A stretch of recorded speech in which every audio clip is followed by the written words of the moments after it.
misi utama adalah untuk mengekalkan keamanan dan ketenteraman. Saya sedar tentang betapa beberapa jam sebelum ini terdapat banyak kekeliruan di kalangan orang ramai yang bertanyakan pelbagai-bagai soalan, bukan saja di kalangan termasuk juga daripada sektor penghilangan, peladangan. So pelbagai-bagai soalan, pelancongan, pelbagai-bagai soalan telah dibangkitkan tadi dan telah pun dijawab. So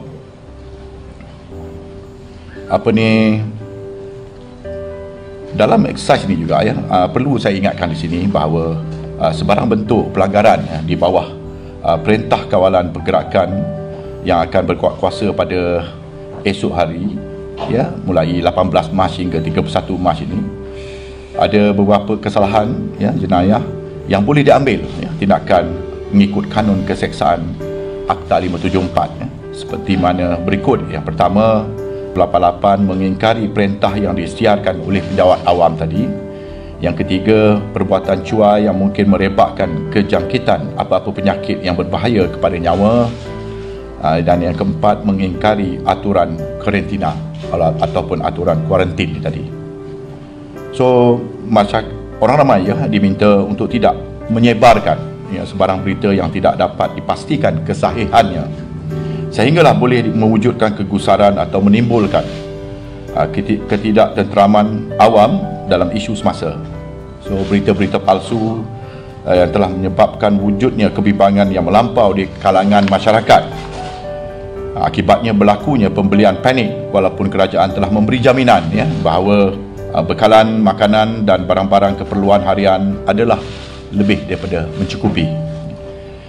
Polis Diraja Malaysia sekali lagi menasihatkan orang ramai supaya tidak menyebar atau berkongsi maklumat palsu kerana tindakan tersebut bukan saja tidak bertanggungjawab tetapi turut menjejaskan ketenteraman awam serta membangkitkan keresahan dalam kalangan masyarakat.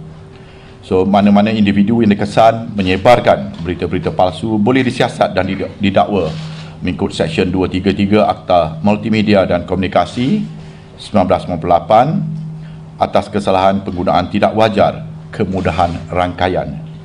Sebagai rakyat yang prihatin terhadap keluarga, masyarakat dan negara, adalah menjadi tanggungjawab kita semua untuk menyekat penularan wabak COVID-19 ini dengan mematuhi segala perintah kawalan pergerakan yang telah ditetapkan. So, di sini saya menyerulah kepada orang ramai ini bukannya curfew, ini bukannya perintah berkurung yang mana boleh menyebabkan orang ramai dikenakan mengikut undang-undang sekatan untuk mereka keluar daripada rumah. Bukan. So, jangan kelirukan. Jadi saya ingat beberapa jam sebelum ini berlakunya panic buying tadi, orang berebut ke pasar raya untuk membeli barangan keperluan adalah sepatutnya tidak berlaku. Arahan yang pengumuman yang telah dibuat oleh YAB Perdana Menteri kemarin cukup jelas. Di situ cukup jelas. Ia bukannya perintah berkurung, tetapi masih ramai lagi yang keliru, yang sehingga percaya bahawa sekononnya dalam masa 2 minggu akan datang ni akan berlaku apa yang digambarkan sebagai complete lockdown, maknanya orang tak boleh keluar rumah, tak boleh apa. Sedangkan kemarin telah dijelaskan satu persatu apa yang dikatakan kawalan pergerakan ni tadi. So, pengumuman bahawa supermarket boleh masih dibuka, kedai-kedai menjual barangan makanan runcit boleh dibuka, restoran boleh dibuka, tetapi tidak boleh menghidangkan makanan untuk sit down di situ. Cukup jelas. Maknanya tidak akan terputus, tidak akan tersekat kehendak orang ramai untuk keluar mendapat atau membelikan barangan-barangan keperluan, barangan-barangan makanan ini tadi. Tetapi tetap juga berlaku. Saya harap selepas ini nanti, sehari dua ni nanti, keadaan lebih dan lebih banyak penjelasan diberikan oleh pihak Majlis Keselamatan Negara. Bagi pihak polis, peranan kami di dalam perintah larangan ini tadi ialah untuk mengawal pergerakan orang ramai daripada satu negeri ke satu negeri ataupun dari satu daerah ke satu daerah, begitu ya. Interstate ya. Sebab exercise ini amat perlu ya, amat perlu kerana kita yakin bahawa ia akan dapat menyekat menularnya virus ni tadi ya, pergerakan daripada satu negeri ke satu negeri. So apa yang perlu dibuat oleh orang ramai apabila timbul keperluan untuk mereka, misalnya yang tinggal di Kuala Lumpur ni, untuk nak balik ke Perlis ke, atau nak balik ke Sabah ke misalnya ke, ataupun Sarawak ke misalnya, dia boleh memberitahu pada kita ya, memaklumkan kepada ketua polis balai terdekat mengenai hasratnya itu, dan kita akan berikan mereka satu dokumen yang menjelaskan bahawa pembawa dokumen ini telah pun memaklumkan kepada pihak polis bahawa ia perlu membuat perjalanan ini atas sebab-sebab sedemikian.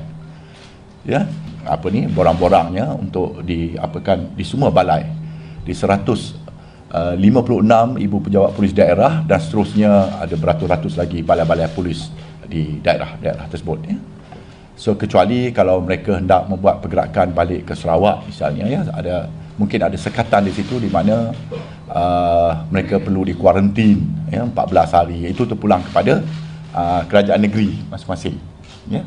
Tetapi bagi pihak polis untuk keluar, untuk membuat pergerakan ya, dari satu tempat, negeri ke satu negeri ya, mereka perlu memberitahu supaya memudahkan perjalanan mereka ya.